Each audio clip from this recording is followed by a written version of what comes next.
Hello hi everyone, मैं Sangeeta expert YouTube channel में आप सबका स्वागत करती हूँ। मैंने कार्य सरलीकरण का टॉपिक आप लोगों को पढ़ाया था। फिर मेरे पास एक कमेंट आया था कि औपचारिक और पेन पेंसिल तकनीक है, ये क्या होता है। ये टॉपिक मैंने बीच में पढ़ाया नहीं था। इसका नहीं पढ़ाने का कारण था कि आपके जो सिलेबस में टॉपिक दे रखे हैं उस टॉपिक में ये नहीं दे रखा था कि कार्य सरलीकरण की तकनीक भी उसमें शब्द नहीं दे रखा था।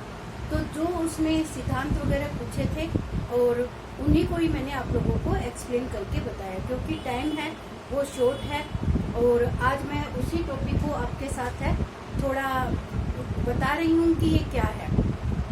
ये आपके नेट फर्स्ट ग्रेड उन सब में काम आने वाला टॉपिक है और बाकी जैसे आप फाइनल ईयर के बच्चे हो तो आपके फाइनल ईयर में ये टॉपिक है वो आपका जुड़ा हुआ है कि कार्य सरलीकरण टेक्निक क्या है और इसके संबंधी जितनी भी आपको इसके कारक वगैरह बताए हैं, मैंने पूरी प्रोसेस बताई है। कार्य सरलीकरण क्या होता है, उसके सिद्धांत क्या होते हैं, तो वो सब इसके अंतर्गत आते हैं।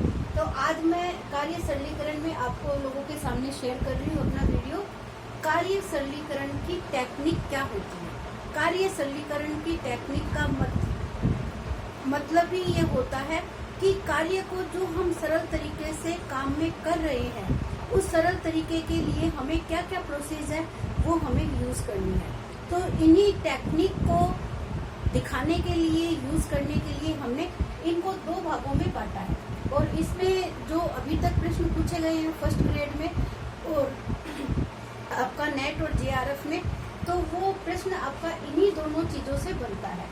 एक तो आपको ये पूछा जाता है कि कार्य सरलीकरण की कितनी टेक्निक है, तो कार्य सरलीकरण की आपकी दो टेक्निक है। एक तो आपको क्या कहलाएगी औपचारिक टेक्निक और दूसरी आपकी क्या कहलाएगी पेन और पेंसिल टेक्निक। इस टेक्निक का ही मतलब क्या है कि जो कार्यशालाएं होती है उस कार्यशालाओं के अंतर्गत गृहिणियों के काम करने की प्रोसेस को देखा गया, उनको समझा गया कि कार्य की किस तरीके से वो कार्य यूज कर रही है, अपने दोनों हाथों का किस गतियों के साथ प्रयोग कर रही है। तो महिलाओं के पैरों की गति, हाथों की गति, इन सबको काउंट करने की प्रोसेस है, वही आपकी कार्य सरलीकरण की टेक्निक के नाम से जानी जाती है। तो ये कार्य टेक्निक के अंदर आपकी औपचारिक टेक्निक है, इसके अंदर 4 बिंदु आते हैं। तो आपको ये अच्छे से रट लेना है ये नाम कि ये 4 नाम क्या है।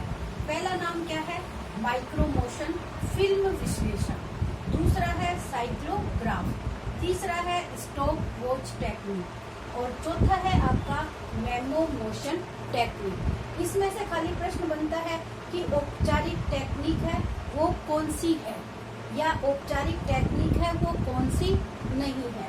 दोनों को मिक्स करके आपके नाम दिए जाते हैं और इन दोनों मिक्स करने के बाद आपको छांटना होता है कि औपचारिक टेक्निक कौन सी है या पेन पेंसिल टेक्निक में कौन कौन सी टेक्निक है वो आती है। तो जैसे पेन पेंसिल टेक्निक में आपका दे रखा है process chart, operation chart, multiman chart, pathway chart. ये आपकी इसमें भी क्या आती है 4 टेक्निक आती है। इन चारों का आपको क्या करना पड़ेगा, अच्छे से नाम याद करना पड़ेगा। ये इसमें जो पाथवे चार्ट है ये आपका क्या होता है इम्पोर्टेंट होता है। इसमें एक प्रश्न तो ये पूछा जाता है पिन या धागा है वो कौन सी टेक्निक में यूज किया जाता है। पिन और धागा कौन सी टेक्निक में यूज किया जाता है। तो पिन और धागा है वो पाथवे चार्ट के अंतर्गत यूज किया जाता है।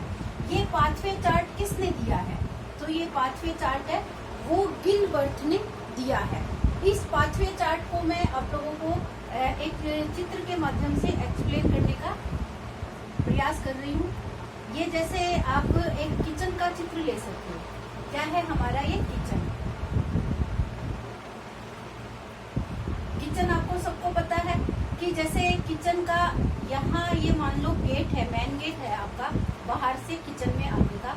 तो यहाँ क्या होती है, जैसे आपकी सिंक हो गई या आपकी पूरी स्लैब हो गई या इधर में आपकी पूरी स्लैब है या इधर आपकी पूरी स्लैब है, यानी ये जो स्लैब बनी है आपका यू आकार का किचन बन गया, ये यू आकार का किचन बन गया।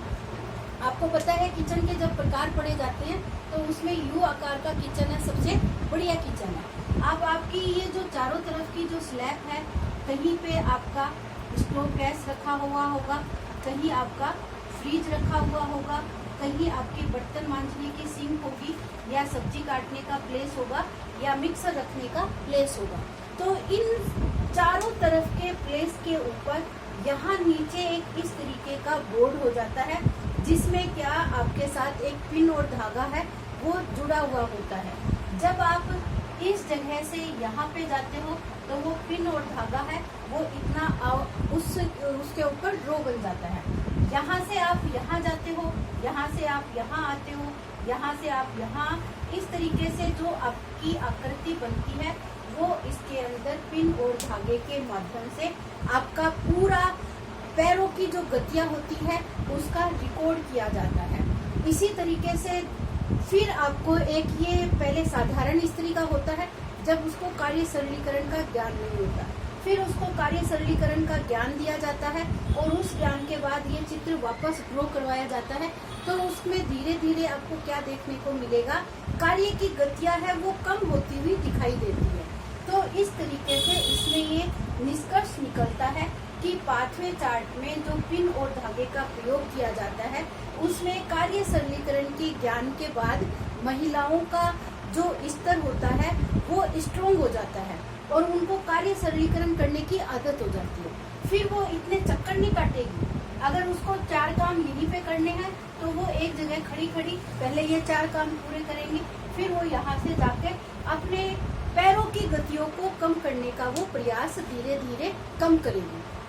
पहली में आपको ज्यादा मिलेगा पहले चित्र में, दूसरे में आपको कम मिलेगा, तीसरे में आपको उससे कम मिलेगा, यानी वो धीरे धीरे उस कार्य सरलीकरण की प्रकृति को अच्छी तरीके से पहचान लेती है। तो ये आपका क्या कहलाता है, पाथवे चार्ट के माध्यम से प्रक्रिया कहलाती है। एक यहाँ पे प्रोसेस चार्ट है। Process chart, operation chart, multiman chart. Multiman नाम से ही आपको मल्टीमैन यानी बहुत अलग अलग तरीके की जो एक साथ प्रवृत्तियां हैं, हाथ पैर और आपके हाथों की गति, उंगलियों की गति है, सबका निरीक्षण करने का एक प्रोसेस होती है। प्रोसेस चार्ट के अंदर आपके 5 ये प्रतीक चिन्ह मैंने बता रखे हैं। एक छोटा वृत्त है, एक बड़ा वृत्त है, एक आयत है, एक ट्रायंगल है, एक ट्रायंगल को काटा हुआ है। इसमें कई बार पूछ लेते हैं कि कितने प्रकार के प्रतीक चिन्हों का यूज किया जाता है। ये प्रतीक चिन्ह हाथों की गति, आपकी उंगलियों की गति, एक जगह से दूसरे स्थान पर जाने की गति, आपके पैरों की गति, इन सबको प्रदर्शित करता है। दूसरे में ऑपरेशन चार्ट में आपकी 3 गतियों को दिखा रखा है, एक हाथ, एक उंगली और एक पैरों की गतियों को बता रखा है। तो इन चार्टों के माध्यम से आपके कार्य करने की गतियों का निरीक्षण है वो किया जाता है। तो ये इसी के लिए ही अलग अलग तरीके से चार्टों के नाम दिए गए हैं, जिनको पेन पेंसिल टेक्निक का नाम दिया गया है। और पेन पेंसिल टेक्निक इसीलिए कहा गया है क्योंकि जो गृहिणियां होती है वो कम पढ़ी लिखी होती है और कम पढ़ी लिखी होने के कारण अपना रिकॉर्ड है वो समय के अकॉर्डिंग नहीं कर सकती है, इसीलिए इनको अलग अलग प्रतीक चिन्हों के माध्यम से, प्रतिक्रियाओं के माध्यम से इनका रिकॉर्ड है एक मशीन के अंतर्गत इनका किया जाता है, जो फोटोग्राफी हो सकती है, किसी भी तरीके का यंत्र है। आजकल नए नए यंत्रों का प्रयोगशालाओं में इसके ऊपर एक्सपेरिमेंट किया जाता है। हम घरेलू स्तर पर इन चीजों को यूज नहीं कर सकते हैं, खाली प्रयोगशालाओं के अंतर्गत ये कार्य सरलीकरण की टेक्निक में यूज करने वाली प्रोसेस होती है। इसी तरीके की हमारी ये औपचारिक टेक्निक होती है जिसमें माइक्रो मोशन फिल्म विश्लेषण है। इसके अंतर्गत भी क्या होता है, एक समय उपकरण लगा हुआ होता है। इसके अंदर साइक्लोग्राफ के अंतर्गत भी आपका एक फोटोग्राफी यंत्र होता है, यानी अलग अलग इसमें समय उपकरण होता है जिसके माध्यम से आपके समय का विश्लेषण किया जाता है कि आप माइक्रो मोशन, जैसे आप चलने की गतियां होती है ना, वो आप किस तरीके से चल रहे हो उसका विश्लेषण एक फिल्म के अकॉर्डिंग है वो रखा जाता है, यानी ऑटोमेटिक ही आप एक जगह से दूसरे जगह पर, दूसरे जगह से इन पे आ रहे हो तो आपके हाथ पैर गति उन सबकी फोटोग्राफी की जाती है और उसके आधार पर ही निष्कर्ष निकाले जाते हैं कि आपका जो कार्य करने का तरीका है वो क्या है। फिर एक साइक्लोग्राफ होता है जिसमें फोटोग्राफी यंत्र है वो ही यूज किया जाता है। इसमें समय उपकरण यूज किया जाता है, साइक्लोग्राफ में फोटोग्राफ यूज किया जाता है। और स्टॉप वॉच टेक्निक के अंतर्गत आपका समय है वो देखा जाता है कि आपने किस तरीके से कितने समय में कितना कार्य किया है, तो उसकी गतियों का निर्धारण किया जाता है। मेमो मोशन टेक्निक में इन सबका ही विश्लेषण है, समय, फोटोग्राफ और आपका समय उपकरण, इन सबका विश्लेषण करने की ये अलग अलग तरीके से प्रोसेस चलाई गई है। इसमें ये नहीं पूछा जाता कि ये टेक्निक कैसी है, ये टेक्निक कैसी है, ये टेक्निक कैसी है। इसके अंदर पूछा यही जाता है कि कार्य सरलीकरण की टेक्निक कौन कौन सी है, जिसमें औपचारिक टेक्निक कौन सी आती है, अनौपचारिक टेक्निक है वो कौन सी आती है। और प्रश्न आता है वो आपका कोड वाला आता है, 1, 2, 3 और 4, इसमें कोड पूछे जाते हैं। अब ये आपको नाम दिए हुए होंगे तो उसमें पूछा जाएगा औपचारिक टेक्निक कौन कौन सी है, तो जो नंबर पे ये आपके हैं वो नंबर आपको इसके अकॉर्डिंग सेट करना होता है। तो आपको ये 8 नाम है वो अच्छे से ध्यान रखने हैं कि कौन सी औपचारिक टेक्निक है और कौन सी आपकी पेन पेंसिल टेक्निक है। तो इतना ही, इनके बारे में और कुछ जानने की आप लोगों को आवश्यकता नहीं है। अगर ये 8 नाम याद कर लोगे तो आपके लिए प्रश्न करना है, अगर आएगा प्रश्न तो आपके लिए आसान हो जाएगा। All the best everyone, thank you.